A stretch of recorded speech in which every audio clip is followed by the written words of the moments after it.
xiquets i xiquetes de quart de primària han gaudit en l'àrea de Ciències de la Naturalesa d'una unitat didàctica innovadora i dinàmica. La unitat didàctica es titula Cuidem la nostra salut i en ella han pogut aprendre els canvis que a partir d'ara van experimentar els seus cossos fins als 18 anys, realitzant grupalment activitats on han pogut comparar i contrastar aquests canvis en xiquets i xiquetes.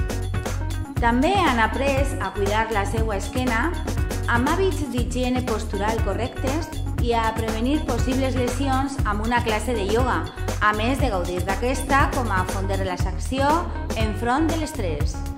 Finalment, han pogut documentar-se tant amb material audiovisual i pàgines web en internet per a poder dur a terme el programa que ara us oferim com a avaluació de la unitat. La classe es va dividir en 3 grups de treball en la que cadascun d'ells es va encarregar d'un hàbit postural: asseure's correctament, alçar pesos i transportar la motxilla. Es van organitzar amb un pla de treball i van assajar durant diverses sessions les escenes per ajudar a més xiquets i xiquetes a tenir una bona higiene postural.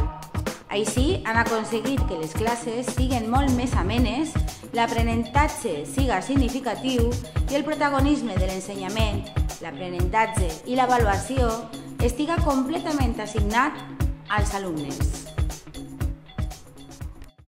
Ens trobem asseguts enfront de l'ordinador. La pantalla ha d'estar a uns 45 centímetres dels ulls, les cames i els braços en un angle de 90 graus. Ensagiment la cadira a la taula. Recolzar la columna contra el respalter i mantindre l'esquena recta i els genolls doblegats. Tens que tindre l'esquena recta perquè si no quan sigues major tindràs l'esquena doblegada. Este està mal perquè té l'esquena corba. Este està bé perquè té l'esquena recta. El peu i l'esquena deben d'estar rectes. Bona postura. L'escriptor i la cadira deben tindre una altura adequada.